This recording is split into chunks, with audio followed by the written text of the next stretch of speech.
1 2 1 2. This is an impromptu recording for NBNY Hits. I'm your host, Lenny Luce. I have a special guest for this video. Someone who I consider one of the bigger bros in Newburgh's hip hop scene and history. Someone who I came up under long before I even knew what hip hop was or any of that culture. He's gonna give us his take on a lot of things. Normally I have questions, prepared and put aside for people, but this is such a important person. I don't think I need to go down that list. I don't think I need to have it as regimented as I would like to. That's why I'm recording it. Big shout out to my man Ben Brown, who's going to be doing a lot of the interviews, but I couldn't turn down this opportunity. So I want to introduce y'all to someone. His name is Glenn Melvin. If y'all don't know Melvins, if you don't know Glenn Melvin, you're probably not from Newburgh. We know him as Swift G. That's how I met him. I met him through the culture, not through personal and social interactions, but I actually met him through the culture. So I'm going to bring him on. Get him in the screen here. Where's he at? Let's see. There he is.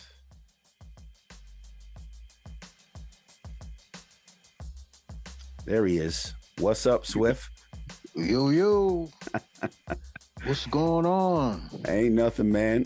He's loud and clear. His video is clear. That means he's astute in this technology that we keep trying to, talk to people about, that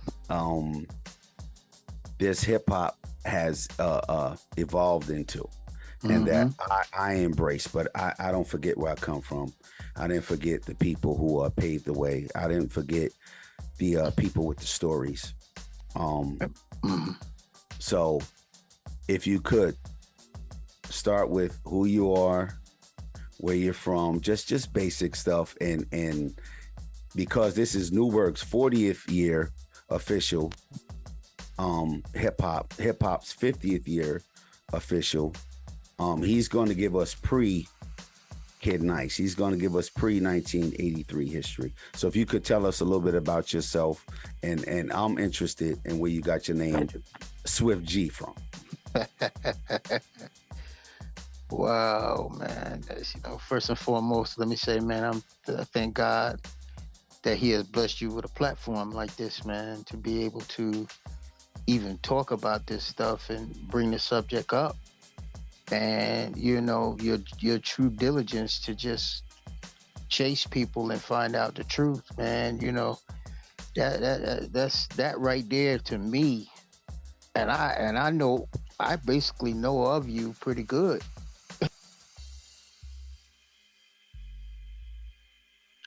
Hold on, I think I hit the mute button. My bad.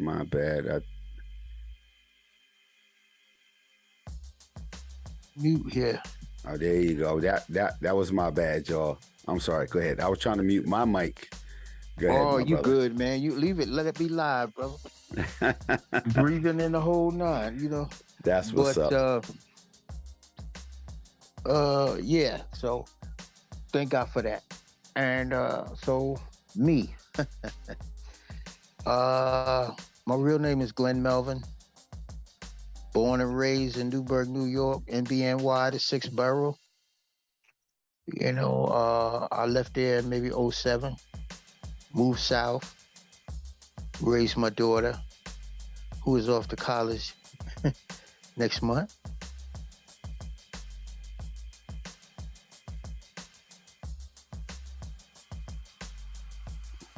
Why do I keep muting? I think I muted you again.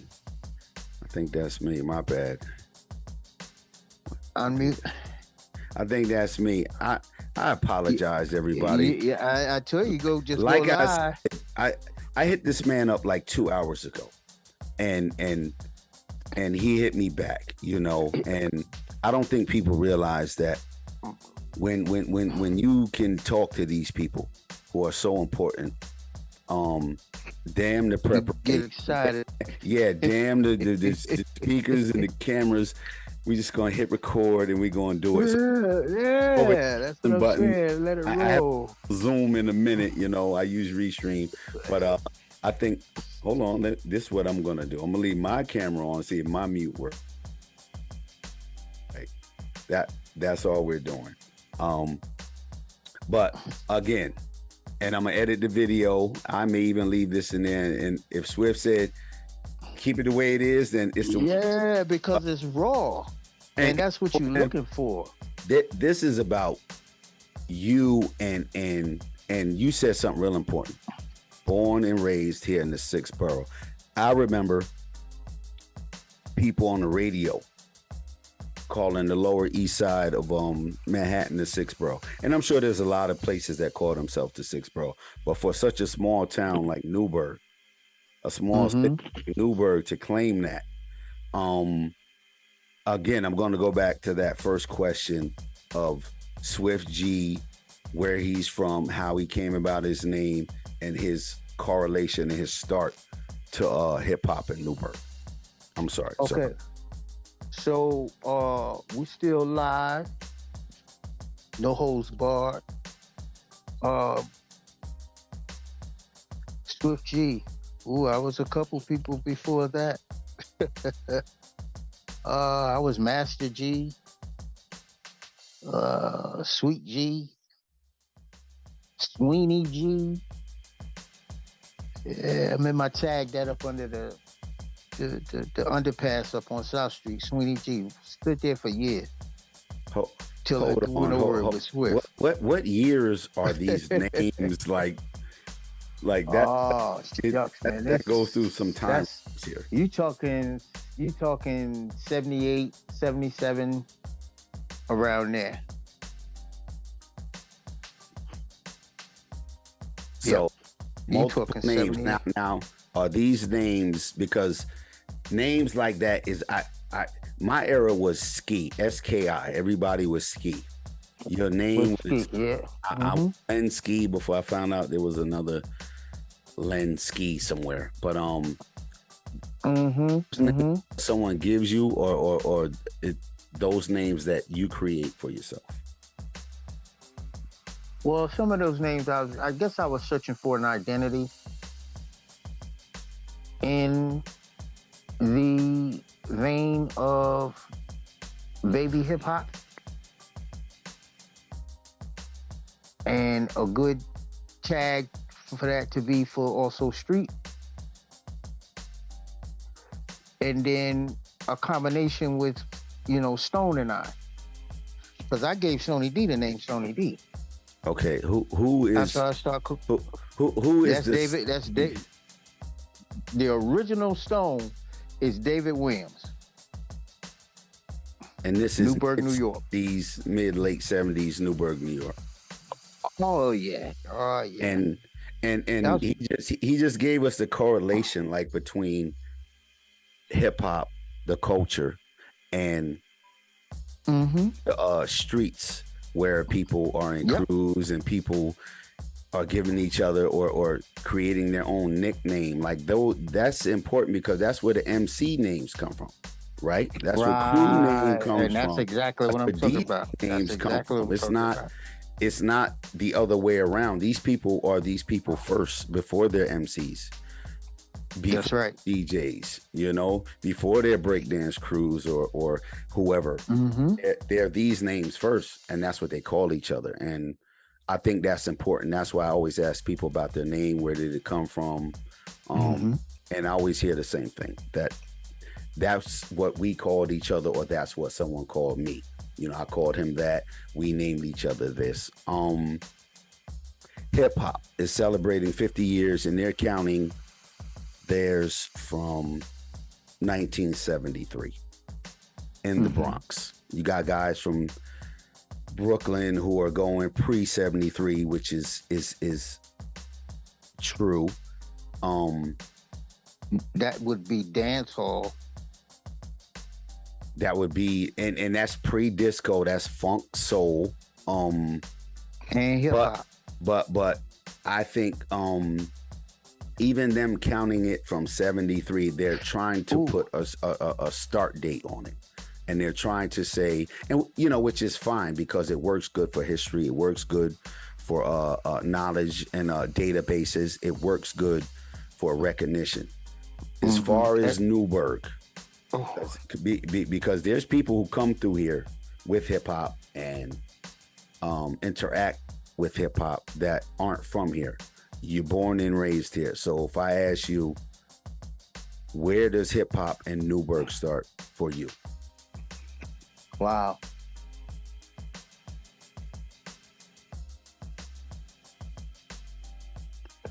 For me, oh man. First of all, I've always been around music. My dad was a musician, playing in bands since he was 14, 15 years old, very well known around the Hudson Valley area. So I was always where the music was. And it was the bands at first, because we used to have block parties in the park. And then intermission, the DJ would come on. Wasn't no MCs. The DJ would come on, and most of the time that DJ was Peanut G. That was Peanut G. And Fats Williams used to help him out a lot. Now, Nut G, what's his government name? So people. Oh God. You got me on that one. You got me on that. I got to think about that one. Let that sit over there for a minute. See, everybody just found out again the power of these names that we call ourselves and give each other. Because it dominates our government name. It dominates our family name. And like you said, it helps us create our own identity. Yeah. And so we'll go with Nut G. And this time frame is still Peanut G. Peanut G. See, they done shortened it and messed it all up, huh? Nut. Yeah, you know, sometimes you do that for people, you know, like if you were saying Swift, you wouldn't say, yo, Swift G. You just say, yo, Swift, man. You know what I'm saying? It just gets normal familiarity, you know, and that's just who you are. I got people to this day. That's all they call me is Swift. They're not going to call me Glenn. They ain't going to call me Mr. Melvin. They ain't going to call me none of that. It's going to be straight Swift. And I respect it. You know, because I know where it come from. That's how long they known me. You know, hip-hop, as far as my name, it was created because of my flow. You know, if you call yourself something, that's something you got to be doing. If you Swift, you better be moving swift in some shape, form, or fashion. That's facts. See, again, he just gave it, and see these little things that people may not catch. The name represents something. The nickname, whether someone gives it to you or you give it to yourself, right? It represents something. So it's you, it's Peanut G, and you said this is a DJ that plays in between the bands, live band. So there's a DJ culture pre hip hop in Newburgh. Yeah, and just so we're clear, you know, not me and you, but the listener, hip hop is not rap. It's not just breakdancing. It's not just graffiti. It's not just fashion. It's not just slang. It's not just a creation that's something that's simple. You know, it's a lot of different things. So if someone said there was a DJ in between a band or after a band, and they consider that the start of what hip hop is. There's something more than that. So what makes Nut G DJing after in the middle of a band set like the start of hip hop? Well, first of all, Nut G could keep a dance floor packed. You could DJ all day long, but you keeping the dance floor packed? You could scratch to the left, scratch to the right, scratch back, forward, and then back. But is that keeping the dance floor packed while you're doing that? See, that's the original intention. And Nut G, soon as he put the record on, everybody beat to the dance floor. You know, you going for them.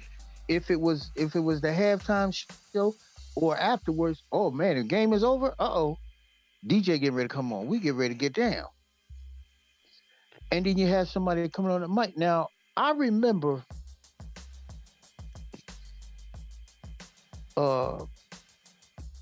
Pepsi.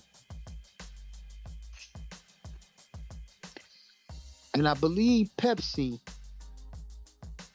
brought Charlie Rock to Newburgh, New York. He's giving y'all names. We already established a time frame. Now this is Pepsi, Charlie. Yeah, this is because I never call him, and I don't think I ever met him, but I would never say Nut G again because you done corrected that twice. Oh yeah, it's Peanut G. And and I know Kid Nice would be on the scene with Peanut G. He was there in the wing. I used to see Nice. Now, I know Nice because his mom's had a few recordings. So he's like me. He comes from a musical family.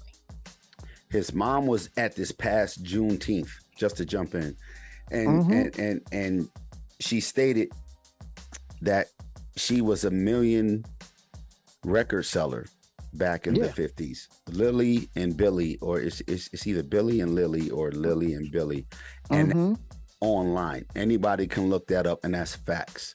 So long before rappers were doing million sales, Miss Howard, our own Miss Howard, right, the mom of Timmy T, aka Kid Nice, aka Timothy Howard, was a million seller. So this stuff is starting to be a no-brainer, like right here in our city. But go ahead. I'm sorry. So you got Nut G, Kid Nice is in the wings. So Nice is in the wings, and so you know, Pepsi spent a lot of time in the city. Charlie Rock too. So they bring in the flavor from down there up here and letting us know what's going down. And when I never forget the first time I heard Charlie Rock, but Pepsi was my dude because Pepsi could get on the mic and rock a crowd. Yes, y'all. That's when the echo chamber was in, and boy, he knew how to work that thing. Yes, y'all. To the beat, y'all, beat, y'all. Freak, y'all. He don't stop. Boom, boom, boom, boom, boom, boom, boom, boom. You know, when you coming in like that just sent chills down your spine right there. That's that. I don't know what they're doing now. I'm sorry, but that right there. And then Charlie Rock used to get on the mic with this grand voice. He just had that power like Melly Mel in there. So is Charlie Rock and Pepsi MCs, or are they like they are MCs? Gotcha. And they used to get on, and Nice used to get on. Nice was a young fella, and Nice used to get on the turntables. And I remember Charlie Rock. You know, he'd be, we're gonna do this tonight. And we here at Mount St. Mary Gym with the Grandmaster Timothy. Rock that. You know what I'm saying? So hold on. It's just on after that. Hold on. It's now to some people it may seem like this is not a time span, but people have to social media.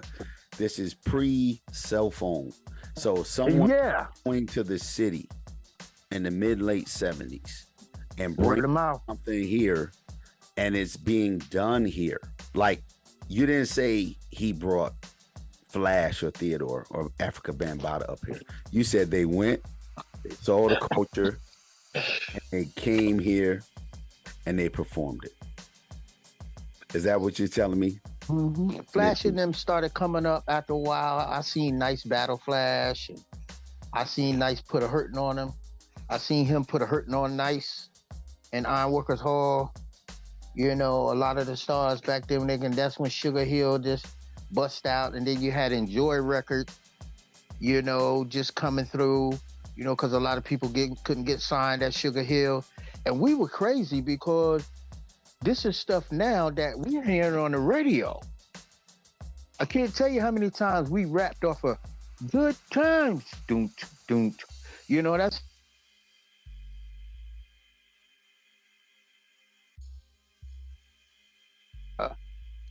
am I okay?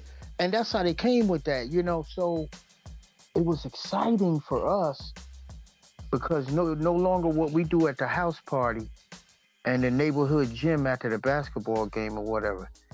It's on the radio right now. And people like the Cold Crush Brothers are getting airplay, flashing them getting airplay. We was with these dudes. They used to come to town before they had contracts. You know what I'm saying? They used to, before everybody started getting signed, all that stuff, like, they used to come. Cool G Rap, all them, they used to come. If you could tell us some of the places in town that you guys had house parties at, or just regular parties. I heard you mention Ironworkers Hall. Obviously, house parties could be many different places, but like, what are some of the places that? And now I'm thinking you guys are teenagers. We are. I'm thinking you guys are teenagers, so ain't no nightclubs. You know, ain't no eyes, ain't no hard bottom shoes. The Which Way In. Which that's on Broadway. That's probably, man, that's light years. 280. Yeah. You know, y'all couldn't get in Which Way In. Hold on. Could you? Oh, I got in Which Way In. We all got in because we were known. We were entertainment in the area. So, you know, your name be buzzing. That's just like this. So we had a party. Nice, Charlie Rock. Then Jazz started getting on because then Nice started emceeing a little bit with Charlie Rock. They started writing routines. And Pepsi. And me and Stone used to be there. They knew we were down with Bam and the Front City crew, DJ Bam B. We had our own crew. We was buzzing. We was right behind DOC. And so when we used to go to the party, yo, and they used to call us, Charlie Rock, Nice, yo, get on the mic. Me and Stone run our routines. If Front City crew had a party, and Nice and Jazz and them came in, they could get on the mic or get on the set, start spinning or whatever. And that's how we had it. Even if it was like out of town. Yo, I'm glad y'all here, man. Get them mics. Let's do this. And I think we got like 8 more minutes on this recording. That's cool. And then I'm going to send you a new link so we can do a solid 30. But when you're talking about people like Jazz and Nice and these different crews, I'm assuming they got their own system. I'm assuming they got their own routines, their own MCs. What's your first crew outside of you, Peanut G, Pepsi? So I wasn't with them officially. But I flowed where the music was. Mm-hmm. Because I was so interested in that. You know what I'm saying? That's something I could do. And with Bam, his father was already DJing, so he already had all the DJ equipment downstairs. He had everything. So, Uh, so what's yeah, different between what his father would say play and Bam would play? That like I'm trying to get the transition upstate Newburgh when it's hip hop. You already gave us that people went to New York, they saw what was going on, they brought it here, and how you explain it, it doesn't seem like it took long to catch on. Or was it no, it's okay, that's what we're doing. We could do that. We could do that. right. So, I would have to say my first crew was just me and Sloan D. We were the Notorious too. Until now DJ Bam B and I, we're like kind of related. So we had guitars and drum sets too. And we used to be in his attic pretending we was the band because that's what was live then.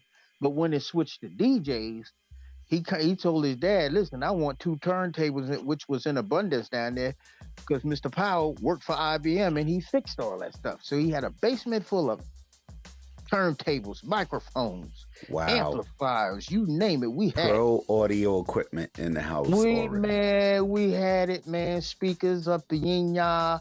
We had a system when we rolled, and then we got with TJ. God bless the dead. TJ used to roll with DJ Bam's pop. He made us some signs, Fun City Cruise. So now we on the road. We everywhere. We doing that. Nice in them, DOC. Which was it wasn't kid, it was Grandmaster Timothy with no kid Wow. nice then. And it was no kid nice then. And it was DJ Jazz. It wasn't no J Foul, none of that. It wasn't none of that. It was DJ Jazz. It was Charlie Rock. It was my cousin Al Ski. He was an MC. It was T.Y. Beeman. He was an MC. Along with Top Fly Tide. They was the TNT connection Wow. inside of the MCs. And then so now before Dreaming, DOC made a demo called Pass with jazz on the turntables. PATH or P, PASS? P, PASS, Pass. Wow. And that's what they was doing. They was passing the mic. That song is better than Dreaming. Where's that song at? Probably in some studio. Oh, yeah, It's on a real that's long gone. yeah, man. I used to have it on tape. Somebody got it somewhere on tape because they had the demo, Wow. and then whoever they was with at the time, people funny with the money and stuff in the music business is crazy. So they went through that. So you're telling me Dreaming wasn't Kid Nice and Jazz's and people from that era's first record or demo? No. Wow. That's and I just said earlier I'm starting at Dreaming at 1983. Makes it 40 years. Mm-mm. Wow. When we come back on, I'm not gonna hold you to stuff that's too specific. We're gonna go through, we're gonna go through who was doing what they were good at, and we're gonna go from the 70s to the 80s because I came up in the 80s. My interest is more like early 80s to Kid Nice. Like you said, there was no Kid Nice. It was Grandmaster Timothy and DJ Timmy T. Timmy T and Jazz, huh? Wow. MCTY. And these parties are like, I'm assuming people are on the mic while the DJ is on the turntables, just like you see in New York City, huh? But just up here. Yeah, like Big and them was on the street corner like that, and the DJ always had it. That's how we was. Either Jazz would have it wherever he stayed at. He would always have his windows wide open, and hold up, my battery about to die.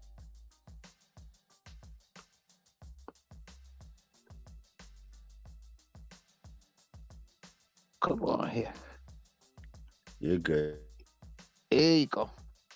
He would always be somewhere with his windows open. Like when you go down through Johnson Street, you go down through the cut to get through the heights there. He used to live around in there, had the windows wide open.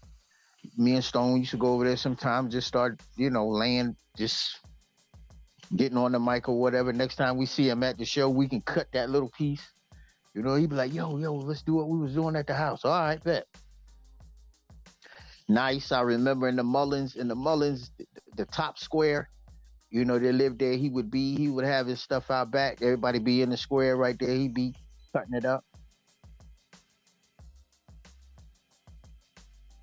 It just be, wherever. And then you got DJs that have started emerging, all over. But I'll save that.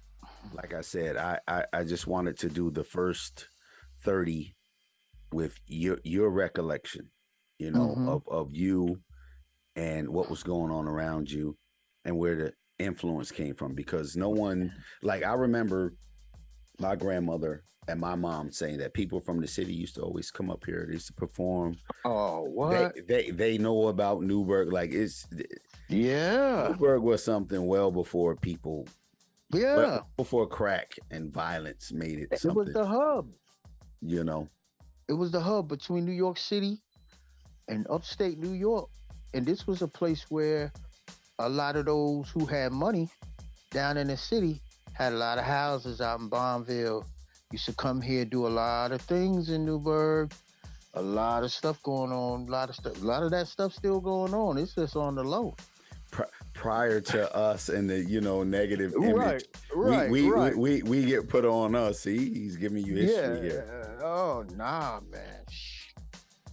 Gangster City here. Wow, that's pre-crack alley, y'all. A lot of people don't even know it was crack alley. Like they don't even. Yeah, that's the 80s. 80s, yeah, they don't know about that stuff. But all right. So what I'm gonna do is I'm gonna stop it here. Yeah, because I got to stretch it out. Go ahead. All right. And then hit me when you're ready again. And then I'll send you the link and then we'll go from there. Okay. No problem, bro. All right.